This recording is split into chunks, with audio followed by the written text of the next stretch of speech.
afternoon, teacher and classmates. We are Group 8 and today we're gonna answer the question about risk assessment.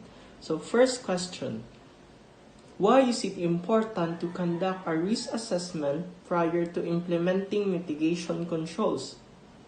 So risk assessment are very important as they form an integral part of an occupational health and safety management plan. Risk assessments aim to identify all the possible hazards within the workplace and to subsequently protect employees, work associates, and customers from these hazards through implementing control measures.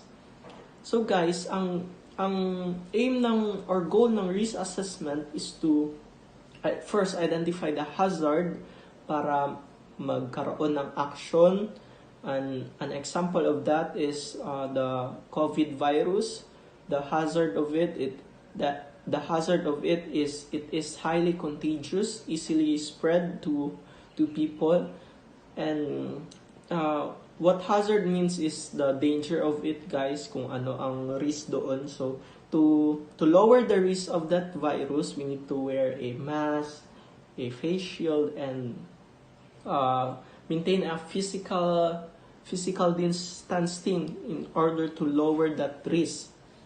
So, ang gisabi rin dito, guys, it workplace to subsequently protect employees, work associate, and customers. So, very important part dito sa risk assessment is kailangan ma-inform nyo rin yung ibang tao about the hazard, about that particular location or about the particular issue, kung ano yung hazard doon, para ma-inform sila, tapos masabihan sila ng mga tips and advices kung paano ma-lower yung risk o kaya maiwasan yung hazard. So to continue, they help to create awareness and hazard and risk. So, yun yung ginasabi ko, guys, yung kanina about sa COVID virus, yun yung ginasabi ko. Nag-create siya ng awareness sa mga tao at saka sa risk. Ma-explain siya kung gaano ito ka-delikado, mga ganyan. Tapos, para mabigyan agad ng action. Tapos, second, identify who may be at risk. Employees, cleaners, visitors, contractors, and the public. Same lang yung gisabi ko kanina, guys. Ma-identify yung kung sino yung mga at risk. Kunwari, ulit sa coronavirus, yung pinaka-at risk doon yung mga older people kasi sila yung may mga lower immune system. Kaya dapat sila more careful sila sa paglabas-labas since mababa yung immune system nila. And also, hindi lang yung matatanda, guys. Also, yung mga younger ones, they are also at risk. And also kahit adults, kapag mahina yung immune system, kung hindi sila palagulay, tapos di pa talaga sila take ng vitamins, so mababa yung immune system nila. So ganun, may risk talaga kahit paano. Third, determine whether a control program is required for a particular hazard. So, itong control program, guys, nangyari na to sa virus natin ngayon. Kunwari, yung sa Bula, nagkaroon ng balita na meron doon positive. So, ang ginawa nila, gilockdown nila yung Bula para makontrol yung hazard, para hindi na magkalat masyado.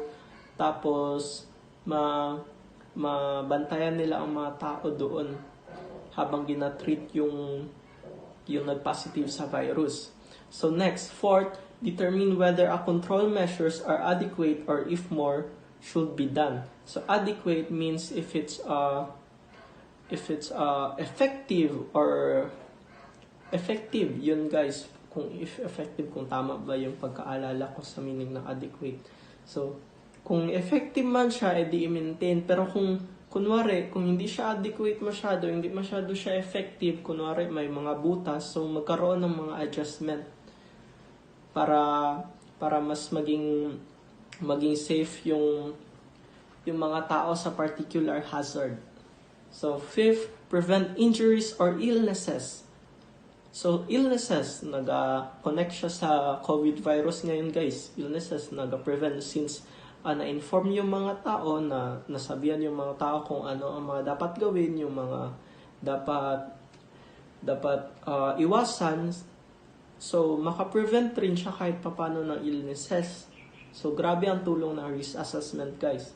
Especially when done at the design or planning stage. So, pag naplanuhan talaga, magkaroon ng chance na magliit yung mga maapektuhan sa hazard or hindi talaga sila magka-problema dun sa hazard kapag masunurin rin sila mga ganun guys.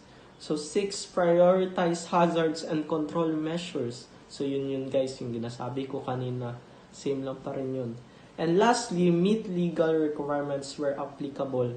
So ang mga action guys, dapat mga action ng risk assessment ay dapat nakamit sa legal requirements. Hindi siya basta-basta yung mga action na ma-impulsive na ganito, ganyan gawin. So dapat nagamit siya ng legal requirements where it is applicable.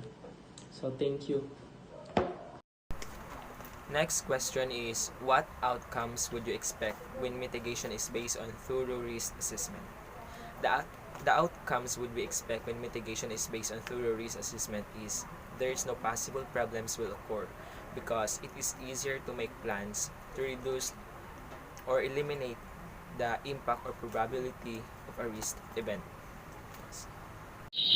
What would you expect if mitigation is implemented without conducting risk assessment?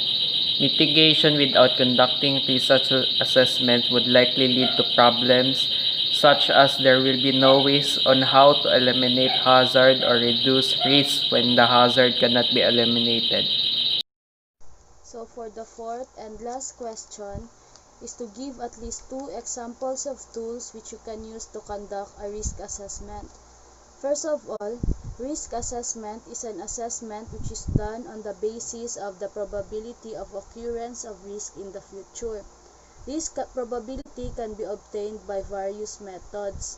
These methods includes the SWOT analysis, the historical data analysis, and the discussion among peers. First is the SWOT analysis. SWOT stands for strengths, weaknesses, opportunities, and threats.